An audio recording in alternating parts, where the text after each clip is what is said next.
ओम श्री परमात्मने नमः। श्री कृष्ण वंदे जगत गुरुम। प्रिय श्रोताओं, धर्म कर्म ज्ञान आलोक चैनल पर आपका हार्दिक स्वागत है। समस्त चराचर जगत में व्याप्त प्राणियों के हृदय में स्थित परमात्मा के अंश रूपी सभी आत्माओं को आलोक का प्रणाम स्वीकार हो। श्रीमद् भगवद गीता तत्ववेचनी टीका सहित नामक पुस्तक के ज्ञान सागर से आज की चर्चा के लिए चुना गया रत्न है गीता में भक्ति। गीता में भक्ति ज्ञान कर्म सभी विषयों का विशद रूप से विवेचन किया गया है। सभी मार्गों से चलने वालों को इसमें यथेष्ट सामग्री मिल सकती है, किंतु अर्जुन भगवान के भक्त थे, अतः सभी विषयों का प्रतिपादन करते हुए जहाँ अर्जुन को स्वयं आचरण करने के लिए आज्ञा दी है, वहाँ भगवान ने उसे प्रायः भक्त प्रधान कर्मयोग का उपदेश दिया है। कहीं कहीं केवल कर्म करने की भी आज्ञा दी है, परंतु उसके साथ भी भक्त का अन्य स्थलों से अध्याहार कर लेना चाहिए। चौथे अध्याय के 34वें श्लोक में जो भगवान ने अर्जुन को ज्ञानियों के पास जाकर ज्ञान सीखने की आज्ञा दी है, वह भी ज्ञान प्राप्त करने की प्रणाली बतलाने तथा अर्जुन की चेतावनी देने के लिए है। वास्तव में भगवान का आशय अर्जुन को ज्ञान सीखने के लिए किसी ज्ञानी के पास भेजने का नहीं था और न अर्जुन ने जाकर उस प्रक्रिया से कहीं ज्ञान सीखा ही। उपक्रम उपसंहार को देखते हुए भी गीता का पर्यवसान शरणागत में ही प्रतीत होता है। वैसे तो गीता का उपदेश असोच्यान व सोचस्तुम इस श्लोक से प्रारंभ हुआ है, किंतु इस उपक्रम का बीज कार्पण्य दोषोपहत स्वभावा अर्जुन की इस उक्ति में है। इसमें प्रपन्नम पद से शरणागति का भाव स्पष्ट है, इसीलिए सर्वधर्मान परित्यज्य इस श्लोक से भगवान ने शरणागति में ही अपनी उपदेश का उपसंहार भी किया है। गीता का ऐसा कोई भी अध्याय नहीं है जिसमें कहीं ना कहीं गीता के प्रसंग में भक्ति का प्रसंग न आया हो। उदाहरण के लिए दूसरे अध्याय का 61वां, तीसरे अध्याय का 30वां, चौथे अध्याय का 12वां, पाँचवें अध्याय का 29वां, छठे अध्याय का 47वां, सातवें अध्याय का 14वां, आठवें अध्याय का 14वां, नवें अध्याय का 34वां, 10वें अध्याय का 9वां, 11वें अध्याय का 54वां, 12वें अध्याय का दूसरा, 13वें अध्याय का 10वां, 14वें अध्याय का 26वां, 15वें अध्याय का 19वां, 16वें अध्याय का पहला, जिसमें ज्ञान योग व्यवस्था पद के द्वारा भगवान के ध्यान की बात कही गई है। 7वें अध्याय का 27वां और 18वें अध्याय का 66वां श्लोक देखना चाहिए। इस प्रकार प्रत्येक अध्याय में भक्त का प्रसंग आया है। 7वें से लेकर 12वें अध्याय तक में जो भक्ति योग का प्रकरण भरा पड़ा है, इसीलिए इन 6 अध्यायों को भक्त प्रधान माना गया है। यहाँ उदाहरण के लिए प्रत्येक अध्याय के एक एक श्लोक को ही सीखने की संज्ञा दी गई है। प्रत्येक अध्याय के एक एक श्लोक की ही संख्या दी गई है। इसी प्रकार ज्ञान पर श्लोक भी बहुत से अध्यायों में मिलते हैं। उदाहरण के लिए दूसरे अध्याय का 29वां, तीसरे का 28वां, चौथे का 24वां, पाँचवें का 13वां, छठे का 29वां, आठवें का 13वां, नवें का 15वां, 12वें का तीसरा, 13वें का 34वां, 14वें का 19वां और 18वें का 49वां श्लोक देखना चाहिए। इनमें भी दूसरे, 5वें, 13वें, 14वें तथा 18वें अध्यायों में ज्ञान परक श्लोक बहुत अधिक मिलते हैं। गीता में जिस प्रकार भक्ति और ज्ञान का रहस्य अच्छी तरह से खोला गया है, उसी प्रकार कर्मों का रहस्य वाली बात खोला गया है। दूसरे अध्याय के 39वें से 53वें श्लोक तक, तीसरे अध्याय के 4थे श्लोक से 35वें श्लोक तक, चौथे अध्याय के 13वें से 32वें श्लोक तक, पाँचवें अध्याय के दूसरे श्लोक से 7वें श्लोक तक तथा छठे अध्याय के पहले श्लोक से चौथे श्लोक तक कर्मों का रहस्य पूर्ण रूप से भरा हुआ है। इनमें भी दूसरे अध्याय के 47वें तथा चौथे अध्याय के 16वें से 18वें तक में कर्मों के रहस्य का विशेष रूप से विवेचन हुआ है। इसके सिवा अन्य अध्यायों में भी कर्मों का वर्णन है। स्थान संकोच से अधिक प्रमाण नहीं दिए जा रहे हैं। इससे यह विदित होता है कि गीता में केवल भक्त का ही वर्णन नहीं है, ज्ञान कर्म और भक्त तीनों का ही सम्यक्तया प्रतिपादन हुआ है। सगुण निर्गुण की उपासना और तत्व। ऊपर यह बात कही गई है, परमात्मा की उपासना भेद दृष्टि से की जाए अथवा अभेद दृष्टि से, दोनों का फल एक ही है। यह बात कैसे कही गई है?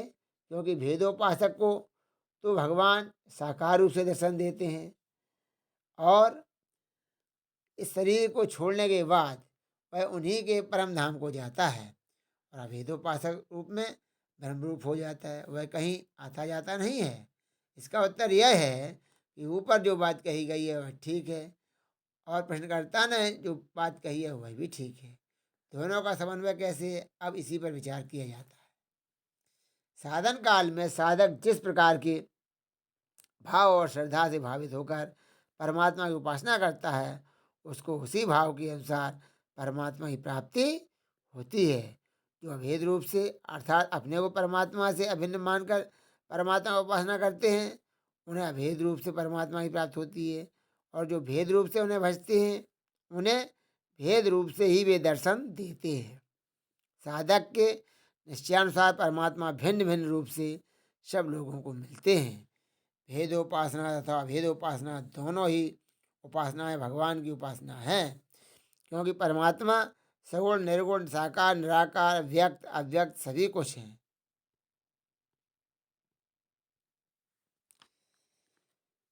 जो पुरुष परमात्मा को निर्गुण निराकार समझते हैं उनके लिए भी निर्गुण निराकार हैं, जो उन्हें सगुण साकार समझते हैं उनके लिए भी सगुण साकार हैं, और जो उन्हें सगुण निराकार मानते हैं उनके लिए भी सगुण निराकार हैं। जो उन्हें सर्वशक्तिमान सर्वाधार सर्वव्यापी सर्वोत्तम यानी सब प्रकार के उत्तम गुणों से युक्त मानते हैं, उनके लिए भी सर्वगुण संपन्न सर्व सद्गुण संपन्न हैं।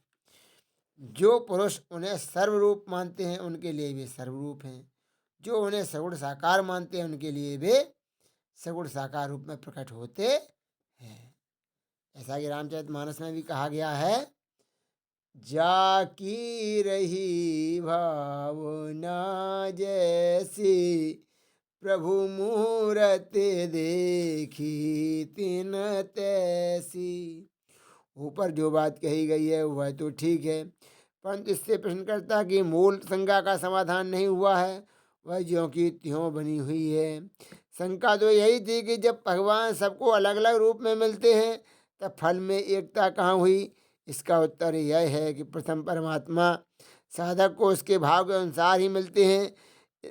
उसके बाद जो भगवान के यथार्थ तत्व की उपलब्ध होती है वह वाणी के द्वारा कथनी है, वह शब्दों द्वारा बतलाई नहीं जा सकती। भेद अथवा अभेद रूप से जितने प्रकार से भी परमात्मा की उपासना होती है उन सब का अंतिम फल एक ही होता है। इसी बात को स्पष्ट करने के लिए भगवान ने भेदोपासकों को अपनी प्राप्ति बतलाई है और भेदोपासक के लिए यह कहा है कि वह ब्रह्मा को प्राप्त होता है, वह ब्रह्म इन पर ब्रह्म को प्राप्त होता है, शाश्वत शांति को प्राप्त होता है, ब्रह्म को जान जाता है, अविनाशी शाश्वत पद को प्राप्त होता है, इत्यादि इत्यादि। अभेदोपासना तथा भेदोपासना दोनों प्रकार की उपासना का फल एक ही होता है। इसी बात को लक्ष्य कराने के लिए भगवान ने एक ही बात को उलट फेर कर कई प्रकार से कहा है। भेदोपासक तथा भेदोपासक दोनों के द्वारा प्रापणी वस्तु यथार्थ तत्व एक ही है। उसी को कहीं परम शांति शाश्वत स्थान शाश्वत स्थान के नाम से कहा है, कहीं परम धाम के नाम से, कहीं अमृत के नाम से, कहीं माम पद से, कहीं परम गति के नाम से, कहीं संसिद्धि के नाम से, कहीं अव्यय पद के नाम से, कहीं ब्रह्म निर्वाण के नाम से, कहीं निर्वाण परम शांति के नाम से व्यक्त किया है। इनके अतिरिक्त और भी कई शब्द गीता में उस अंतिम फल को व्यक्त करने के लिए प्रयुक्त हुए हैं, परंतु वह वस्तु का सभी साधनों का फल है। इसके अतिरिक्त उसके विषय में कुछ भी कहा नहीं जा सकता, वह वाणी का अविषय है। जिसे वह वस्तु प्राप्त हो जाती है वही उसे जानता है, परंतु वह भी उसका वर्णन नहीं कर सकता। उपर्युक्त शब्दों तथा इसी प्रकार के अन्य शब्दों द्वारा सांख्य चंद्र न्याय से उसका लक्ष्य मात करा सकता है। अतः सब साधनों का फल रूप जो परम वस्तुत्व है वह एक ही है, यही बात युक्त संगत है। परमात्मा का यह तात्विक स्वरूप अलौकिक है, परम रहस्यमय है, गुह्यतम है। जिन्हें वह प्राप्त है वे ही उसे जानते हैं, परंतु यह बात भी उसका लक्ष्य कराने के उद्देश्य से ही कही जाती है। युक्त से विचार कर देखा जाए तो यह कहना भी नहीं बनता। गीता में समता की बात प्रधान रूप से आई है। भगवत प्राप्त की तो समता ही कसौटी है। ज्ञान कर्म एवं भक्त तीनों ही मार्गों में साधन रूप में भी समता की आवश्यकता बताई गई है, और तीनों ही मार्गों से परमात्मा को प्राप्त हुए पुरुषों का भी समता को एक असाधारण लक्षण बतलाया गया है। साधन भी उसके बिना अधूरा है, सिद्धि तो अधूरी है ही। जिसमें समता नहीं वह सिद्धि ही कैसा। सम दुख सुखम पद से ज्ञान मार्ग के साधकों में समता वाले को ही अमृत तत्व अर्थात मुक्त का अधिकारी बतलाया गया है। सिद्ध सिद्धियो समो भूत्वा समत्वम योग उच्यते। इस प्रकार कर्मयोग के साधक को क्षमता युक्त होकर कर्म करने की आज्ञा दी गई है, और भक्ति मार्ग के साधकों के लिए भी इन्हीं गुणों के सेवन की बात कही गई है। इसी प्रकार गुणातीत सिद्ध ज्ञान योगी के लक्षण में भी समता का प्रधान रूप से समावेश पाया जाता है। और सिद्ध कर्म योगी को सम बतलाया गया है तथा सिद्ध भक्त के लक्षणों में भी समता का उल्लेख किया गया है। इस समता का तत्व सुगमता के साथ भली भांति समझाने के लिए श्री भगवान ने गीता में अनेकों प्रकार से संपूर्ण प्राणी क्रिया भाव और पदार्थों में समता की व्याख्या की है। जैसे मनुष्यों में समता, सुहृदन मित्रार्युदासीन मध्यस्थ द्वेष बंधुषु साधुस्वपि च पापेषु संबुद्धिर्विशिष्यते। सुहृद मित्र वैरी उदासीन मध्यस्थ द्वेष और बंधु गुणों में धर्मात्माओं और पापियों में भी समान भाव रखने वाला अत्यंत श्रेष्ठ है। मनुष्यों और पशुओं में समता, विद्या विनय संपन्ने ब्राह्मणे गव्यस्तिनी अशुनि चैव श्राप के च पंडिता समदर्शिना। ज्ञानीजन विद्या और विनय युक्त ब्राह्मणों में तथा गौ हाथी कुत्ते और चांडाल में भी समदर्शी ही होते हैं।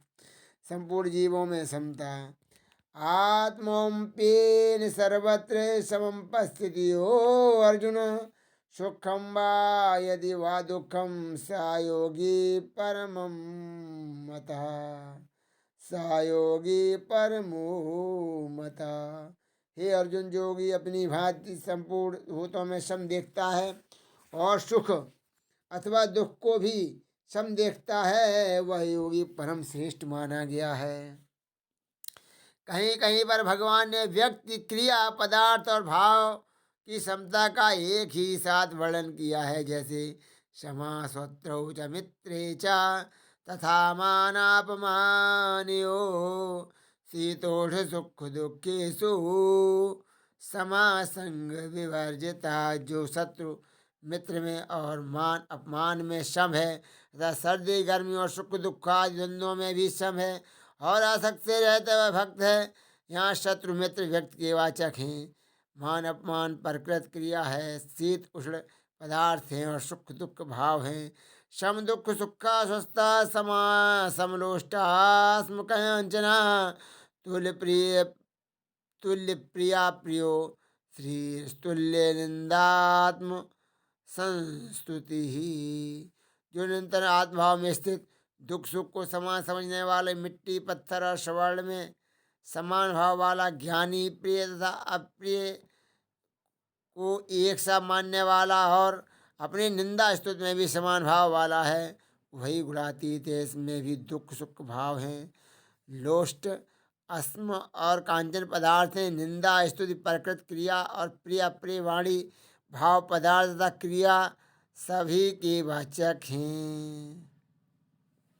इस प्रकार जो सर्वत्र समदृष्टि हैं, व्यवहार में कथन मात्र की अहंता ममता रहते हैं, कथन मात्र की अहंता ममता रहते हुए भी जो सब में संबुद्ध रखता है, जिसका समष्टि रूप समस्त संसार में समाधान है, वह समता युक्त पुरुष है और वही सच्चा साम्यवादी है।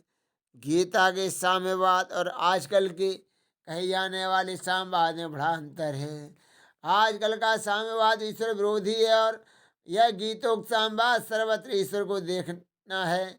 वह धर्म का नाशक है और यह पद पद पर धर्म की पुष्टि करता है। वह हिंसामय है और यह अहिंसा का प्रतिपादक है। वह स्वार्थ मूलक है, वह यहाँ स्वार्थ को समीप भी नहीं आने देते।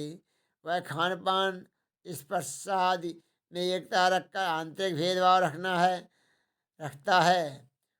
यह खान पान स्पर्श आदि में शास्त्र मर्यादा अनुसार यथा योग भेद रखकर भी आंतरिक भेद नहीं रखता। सब में परमात्मा को सम देखने की शिक्षा देता है। उसका लक्ष्य केवल धनोपासना है, उसका लक्ष्य परमात्मा प्राप्ति है।